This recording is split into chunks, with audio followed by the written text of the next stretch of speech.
रामपुर गांव में एक ऐसा राज्य छुपा है जो हर पूर्णिमा की आधी रात को जाग उठता है। एक छाया जो ना दिखाई देती है, ना रोकी जाती है, बस मौत लेकर आती है। जब एक निडर महिला अफसर इस रहस्य से पर्दा उठाने की कोशिश करती है, तो वो सामने आता है एक ऐसा सच जिससे पूरा गांव कांप उठता है। क्या वह इस डर को खत्म कर पाएगी या फिर आधी रात का साया उसे भी लील जाएगा?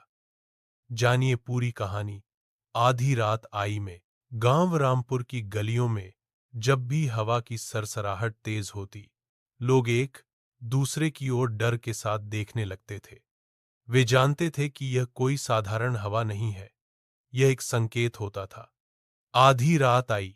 कई सालों से गांव में एक किंवदंती चलती आ रही थी कि हर साल पूर्णिमा की रात को, ठीक आधी रात को, कोई अनजान महिला गांव के बाहर वाले श्मशान से निकलती है और जिसे छू लेती है उसकी मौत निश्चित हो जाती है। कुछ इसे वहम मानते थे, पर जिनके घरों में यह साया पड़ा उन्होंने अपनों को खोया। नई नई ट्रांसफर के बाद डीएसपी अदिति सिंह को रामपुर गांव में पोस्ट किया गया था।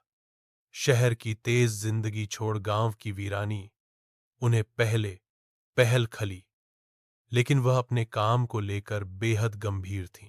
अदिति को गांव में आए सिर्फ 3 दिन हुए थे जब उन्होंने गांव की सरपंच गायत्री देवी से एक अजीब घटना के बारे में सुना।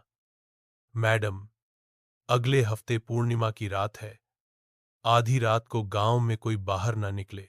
एक छाया आती है और जिसके पास जाती है वो फिर लौट कर नहीं आता। अदिति ने यह सुनकर हंसी में टाल दिया। 21वीं सदी में आप लोग अब भी इन झूठी बातों पर विश्वास करते हो? सरपंच ने गंभीर होकर कहा। हमने अपनी आंखों से लोगों को जाते देखा है और फिर अगले दिन उनकी लाशें मिली हैं। अदिति ने ठान लिया कि इस अंधविश्वास की जड़ निकाल कर रहेंगी। पूर्णिमा की रात आ चुकी थी। गांव में अजीब सन्नाटा था। हर घर के दरवाजे बंद थे, कोई भी बाहर नहीं दिख रहा था। अदिति अपनी जीप लेकर श्मशान की ओर निकल पड़ी। उसके साथ 2 कांस्टेबल भी थे, रामू और तेजपाल। मैडम, क्या जरूरी है हमें वहां जाना? रामू बोला। डरना बंद करो, आज मैं खुद देखूंगी कि यह छाया असल में क्या है, अदिति ने सख्ती से कहा। वे लोग श्मशान घाट पर पहुंचे। वहां सिर्फ धुंध थी और एक पेड़ की डाल पर बैठा उल्लू।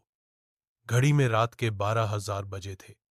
अचानक एक ठंडी हवा चली और एक छाया उनके सामने प्रकट हुई।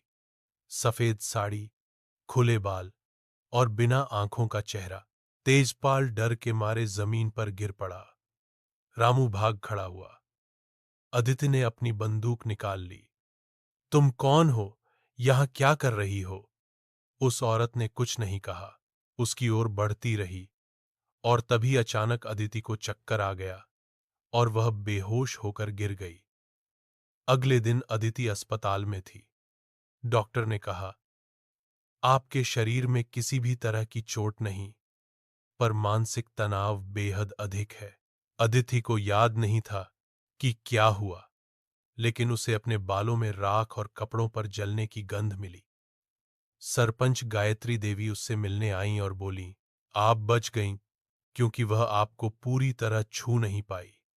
पर अगली बार अदिति अब इस रहस्य को सुलझाने के लिए दृढ़ थी। वह गांव के पुराने पंडित रामलाल से मिली, जिन्होंने उसे एक पुराना किस्सा सुनाया। 40 साल पहले गांव की एक विधवा सुनैना को गांव वालों ने डायन समझकर श्मशान में जिंदा जला दिया था। उसकी मौत के बाद से हर पूर्णिमा की आधी रात वह लौटती है बदला लेने। किससे बदला? अदिति ने पूछा। जिसने उसे जलाया और अब उनके वंशजों से।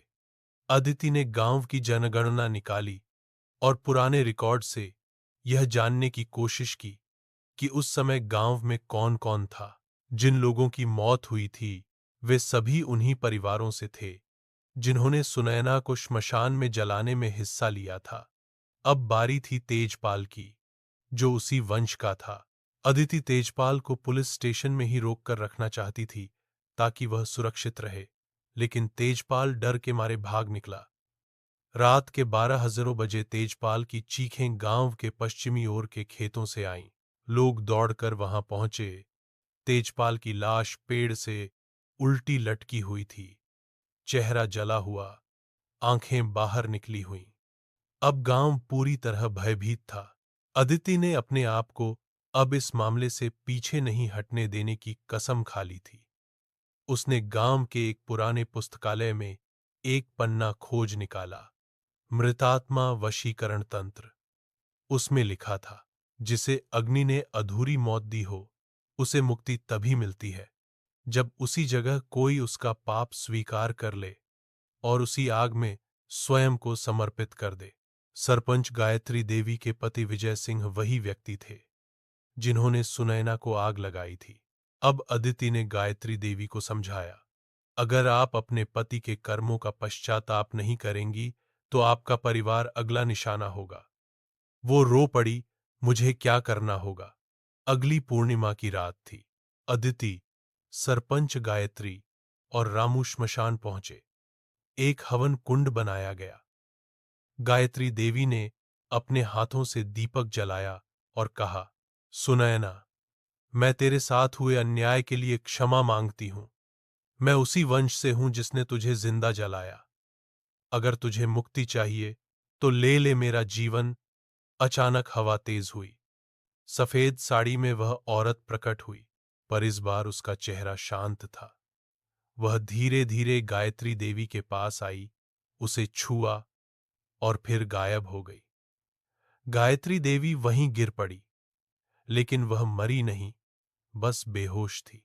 जब वह उठी तो उसने सिर्फ इतना कहा, अब वह मुक्त हो गई है।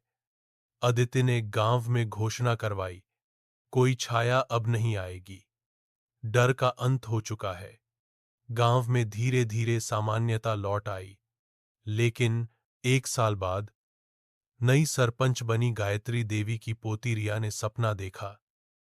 सफेद साड़ी में वही औरत, पर इस बार मुस्कुरा रही थी और कह रही थी, मैं लौटूंगी जब अन्याय होगा, आधी रात को ही।